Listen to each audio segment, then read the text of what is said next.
Trying this again. Damn phone. Anyway, doing a draft science video on the subject of the light stuff, whatever, version number, page number 5 or 6 or whatever it is. Doesn't really matter, right? So anyway, the comments on the last video, let's get to those quickly. Roberto 2 guy, Mr. Roboto. Regarding the double slit experiment, it's very easily explained using Feynman's multiple paths method. Pick a point on the screen, a photon can reach that point via only 2 paths. Yeah, well, there's probably more than 2, right? It depends on whether it goes interior to a slit or refracts off the corner of a slit, but whatever. Either it goes through one slit or the other. Well, that's true, but it goes there different ways, so the path length will be different. The difference in time between the 2 paths steadily increases as one moves to the point away from the center. So when one adds the amplitudes from the 2 paths, their sum will vary, thus giving us wave-like probability distribution. Yeah, well, it's not just wave-like; it has to be interference. But regardless, I agree that certainly you can establish that there's a certain I mean, I think that there is just a simple physics of what takes place, and there's nothing too unexplainable. The other property you're referred to is spin, the intrinsic angular momentum of a particle. See, that one's a little tricky. I just don't know if photons have angular momentum. I mean, angular in terms of spin. So I'm not sure I'm going to buy that one. Electrons, yes, but photons, I'm not sure. In contrast to orbital angular momentum, which depends on the reference frame from which it is measured. There is a beautiful proof that shows that spin is a natural consequence of combining the postulates of QM with the space-time symmetries of special relativity. Yeah, well, that sounds like a pile of crap to me. It unfortunately uses some rather obtruse mathematics. I'll look around to see if there's a more straightforward explanation. Yeah, well, whatever. Perhaps the science of understanding QM create a black hole in the nearby future. You should actually be the greatest possible fan of QM. Yeah, well, whatever. I don't think it's going to do that. So anyway, somebody mentioned some kook, Thomas Campbell. Yeah, some guy, let's see. Thomas Campbell's take on the double slit experiment is probably the most interesting. It's all over YouTube. Well worth listening. Now it's just a pile of crap. Sorry. Just this wacky stuff about mind reading photons, and yeah, it's just absolute shit. So anyway, so Poodle Susan also made a comment on the what the fuck video. So I should be able to pull those up here. I should be able to pull those up here. Oh, yeah, this is it. I think there's a cool person, blah, blah, blah. Yeah, this is it. Yeah, my misery and me once again unblocked. What a joke. Anyway, not for a little while, fella. I just want to know if this has something to do with the Walter Russell cubic wave field and mirror cube. And if it's wrong, why? It would be nice if you would consider answering science questions at your Draft Science channel, because I have several. Yeah, well, I'm not opposed to that. I came about Ben Premier's Mirror Cube vids a few months ago by way of someone else. And, well, anyway, yeah, I watched a couple of these videos. I couldn't make anything out of them. It's all mystical, whatever, art of human psychology is somehow mixed into quantum crap and blah, blah, blah. And yeah, no, sorry. I don't get any of it. It doesn't look like an explanation to me. It looks like a bunch of it looks like religion. It doesn't look like science. So no thank you. So anyway, anything else that I really have to take care of here before I move on? I guess not. I'll take care of the questions regarding my last video on the pi and numbers. You know, some people keep saying numbers are just an abstraction. I don't think they're an abstraction. They are. They function in nature. They're actually something.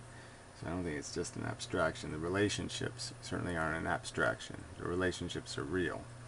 The relationship between 2 and 2 being 4 is a real relationship. Other relationships are real. Whether pi is real, that's, yeah, that one we can throw out. And if there was any, well, I don't want to do that video now. So anyway, getting back to the Feynman wave particle blah blah blah thing, because that's the subject of this video. so now I'm on this subject of this, instead of the two slit, let's use this this experiment that had to do with the thickness of glass. And so the point being made is, say this is a thickness of glass, and what happens is, I guess I should have made it thicker. Anyway, the idea is how much light reflects back, and what layer does the light reflect back. Obviously you would assume that it's reflecting from more than one surface, and the problem would be is that how would this surface reflected here be able to tell this surface that it already reflected here, this kind of stuff, and it would create all kinds of insanity. And so anyway, what turns out to be the truth here, I mean what at time turns out experimentally, is that you end up with this wave pattern of a probability. Now this is with glass of one color, so it's mono, which is important, so we'll put that word over here just so we have it for later, because these are somehow important facts. And so what happens is there'd be an average rate of 4% of the glass, of light, would reflect off the glass. That would be the result you get, regardless of how it happens. You get this number of 4% on average for an average piece of glass. But as you vary the thickness of this glass, you can get this number 4% to go all the way up to 16%.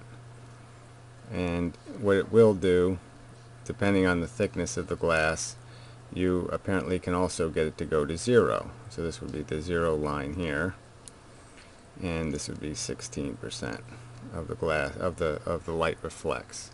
So this is the pattern you end up with specific thicknesses of glass. So as you make the glass thicker, if I say so, say at this thickness, the glass would reflect no light back, and then at this thickness, let's say we'll do one more extra amount, this would be 16, and then at some proportional next thickness it might be 8, and then at some next thick, so it just keeps doing this pattern between 16% and 0% reflecting based on how thick you make this glass.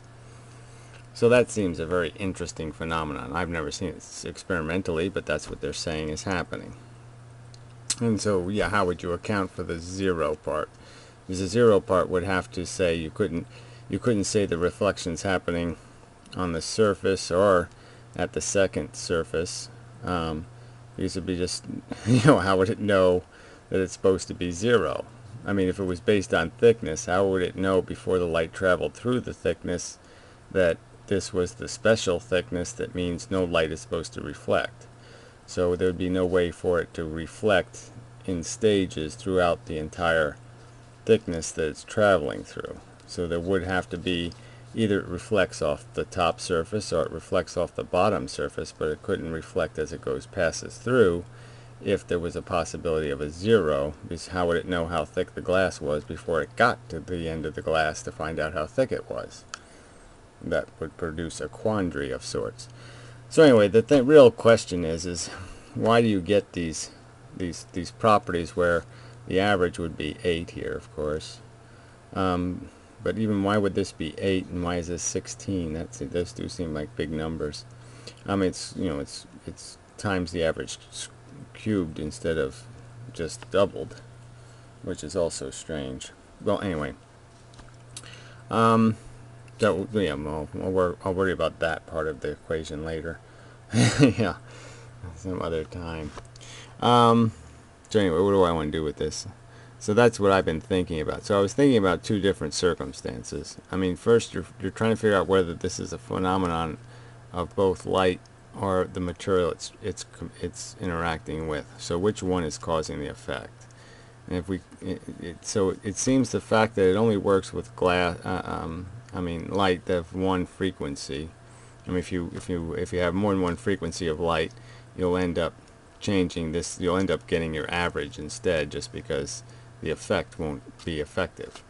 So you lose there's going to be a thickness of glass to get you, say, 0. Would be specific to the wavelength of the light you're using.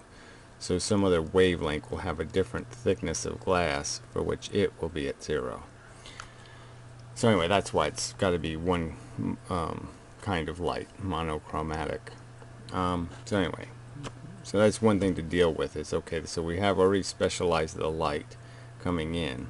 But what property of the light, what property could it carry that would change this interaction? So what the point is the interaction is basically, right, you got the photon coming in to a substance of some kind.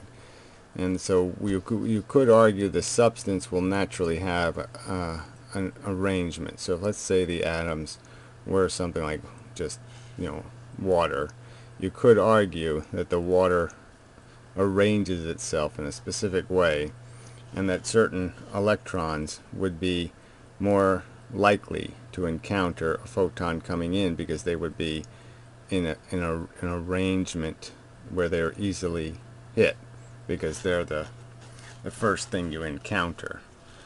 And you could say that based on the thickness of the glass would change perhaps the rotation of an atom. So say if the rotation, well, that's the best way to draw it. Say if that's the rotation, was two little atoms, two little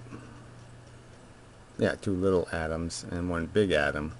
As you rotated, you could rotate that atom into different configurations depending on how it was restricted within this surfaces. So these two surfaces would kind of be like some sort of device that's crushing them.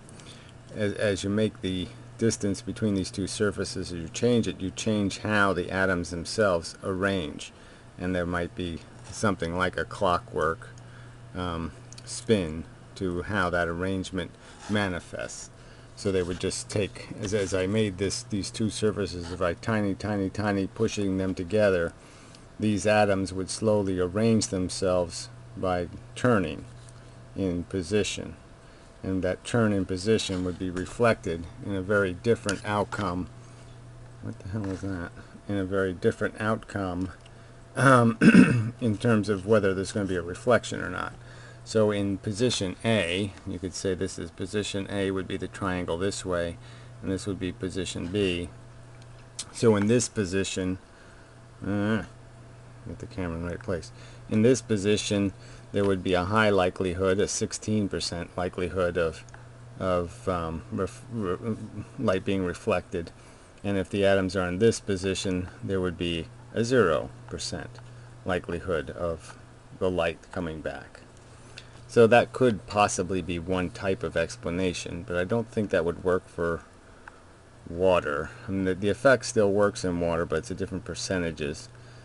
And I suppose it would still work, because even liquid water, even though the molecules are moving around a lot more, they would still tend to find completeness. There wouldn't be empty space technically between the atoms of water. Water is very cohesive, so it sticks to itself, so there technically wouldn't be any space between the water molecules, and so any compression of the surface size would likely change how the molecules are arranged, so there could be this clockwork effect. So for this case, you could say this is the variable that's creating this. Instead of getting this straight line, always the same thing, this is what's creating the variability of the reflection. So sorry, I'm not aiming this camera well at all. So the variability is being caused, that wave is being caused by a change in how the molecules within the substance are arranged based on how they're compressed, and most specifically how the electrons in the substance are arranged, because the electrons are the ones doing most of the photon refracting. So in one arrangement, the electrons are less likely to absorb a photon, and in the other arrangement, that would give you the 0, and in the other arrangement, they're more likely to absorb and emit a photon. Yeah, so that would be one explanation, is that this effect is being caused by the material the photon is interacting with. So that would be similar to saying that in the two-slit experiment, what's happening is more a function of the slit material. So we call this the slit material, and not the photon. So the photon is just a photon, and what's affecting the photon is the pattern or clock that's built into the slit material in terms of its state. So as stated before, all matter is vibrating with heat. Heat causes vibration. I don't know what's a good way to illustrate that vibration, but everything's vibrating, and it might be vibrating at a frequency, and that frequency would be consistent with creating a pattern like this if your photons are at a harmonic frequency. So in a sense, I could be saying too that as this material got compressed, the vibration changes from being lateral, or this way and this way. Instead of vibrating this way, it starts vibrating this way because of the compression and how it causes the atoms to rearrange. And so then certain wavelengths of light would be would be affected differently, because they would have a vibration that is consistent with the vibration of the material. All right, and then so the trick with the other explanation, the other side to the story, is that the photon itself could be carrying the clockwork in it, and so it's the one carrying the variable, and that variable is manifested in some capacity that changes its absorbability based on some trigger connected with the state of the material. So just the vibration alone, that wouldn't be enough to change reflexivity, but it interacts with an effect that is part of the structure of the photon. So if a given wavelength of light in a thickness was to encounter a thickness, perhaps that wavelength, perhaps that wavelength, this length, or frequency, however you want to describe it, is synonymous with some sort of way that light has to be absorbed by electrons. And so the only way the light can be absorbed by electrons is to be of a length that is conducive or specific to how the atoms would be arranged within the material. But I'm still not coming up with anything great. But the one thing we know is that light is polarized. So we do know that there is this one variable where light can be in two different configurations. I mean, it can be in multi-configurations, but these would be what might be considered the plus and minus condition, the extreme conditions. So they can be flat or linear, horizontal or linear. And the question would be is whether there's some other aspect to that condition where they would possibly have a rotation. Say if these were spikes that rotated towards you, that they had some sort of more angular character, some other character built in besides this shape, that this shape was actually doing something. So I haven't figured what that might be. The trick for me is that as I currently perceive things, and this may change, but it seems to add up to me, is that what you have at the core are quanta, and they just move in one direction. The direction can be up, down, forward, back, sideways, whatever, but they only move that one direction, one Planck constant of distance. And that's all there is. So distance and time is dictated by the length of a quanta, and that a photon would be made out of perhaps 1,000,000 of these. I don't know. I have to do some math to figure this out, how big a photon would be in terms of how small the quanta would be. But there can be a variable number, and so radio waves would have many millions in terms of length, and something like a gamma ray would just have maybe very few quanta in each individual photon, but many photons could be packed into a space, so they could duplicate the size of some other kind of light, in terms of they could take up just as little space because they're very small. So they're just individual segments of quanta in different lengths dictating frequency and character. So character would be decided based on the number of quanta in a particular length unseparated by a barrier. So much like the barrier of this glass having an effect on how reflective it is, the fact that the distance of the glass is meaningful, the distance of the length of quanta would be meaningful. And then the second argument I would make is that electrons, I'm sort of thinking of reconfiguring the drawing to make it look a little more angular, are two strings of photons. So they have direction in this direction as photons, but that they spin on an axis, which means they have to not only go in this direction, but that they also have to move in the other plane. So they have to move not only in this forward direction, but some number of their Planck constants are used up moving laterally. So they can move slower than the speed of light now, depending on how quickly they spin. And the key thing would be is that these things are held together like the double helix. I should do these in different colors, but that the spokes at the intersections would be photons. So photons are like a double helix DNA molecule. There are spokes that hold the two photons together. So this would be technically a photon.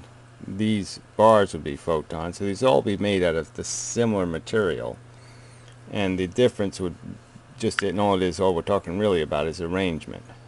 And that, so as you might be able to visualize, I don't know though, so this thing can spin on this axis, that would go through the center, and that would absorb some of its speed of light. So now it would be moving slower in this direction because of that. And I would speculate that these electrons are configured in atoms in head to tail patterns, where they're locked into each other, and that those patterns are in turn locked. But anyway, that I'll have to get to. So a photon would be hitting an electron, something like this, and what is basically happening is the photon comes in, connects maybe to one of these bars, and if there's already a bar there, or even if there's not, maybe that bar is released, and so that photon is released, and this one makes the connection, or something like that. It's grabbing photons in some way. It has a way of grabbing them, and once one's grabbed, it ends up releasing another one, depending on whether this energy level would be filled or this bar would be filled. If it's not filled, then the photon would be absorbed by the electron. Yeah, alright. Well, anyway, so this is the state I'm at now. So I just have to do a little more thinking about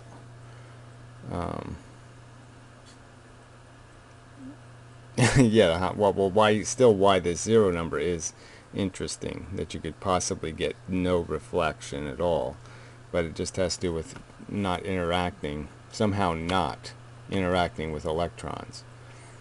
And so there has to be something about the character of a specific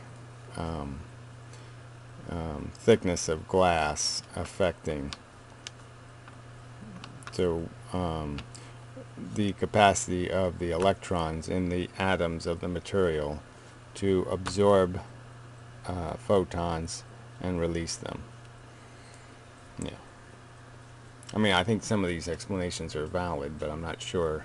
I mean, I just can't make them. I can't make an explicit statement for it, so I'm still just thinking through that stuff. So anyway, that's just where I am right now, and we'll leave it at that as an explanation. Yeah.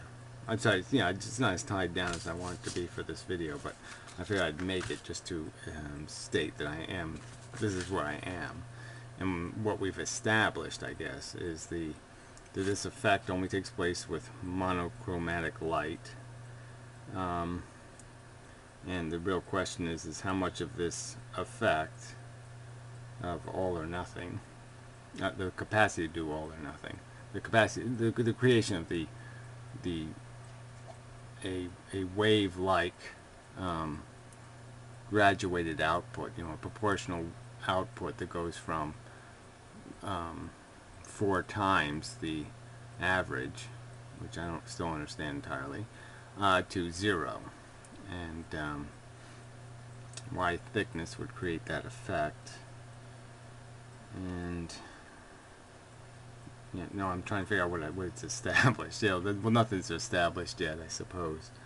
Because I'm still thinking on how the structure of a photon could carry the variable information necessary to create the effect.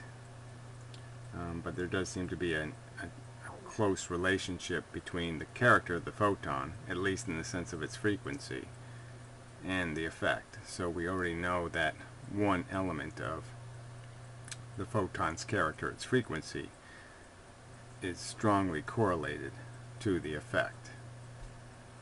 Yeah, okay. That's about all I've established as a pretty sure that's true kind of statement. Anyway, enough. Let's see how this went. Such.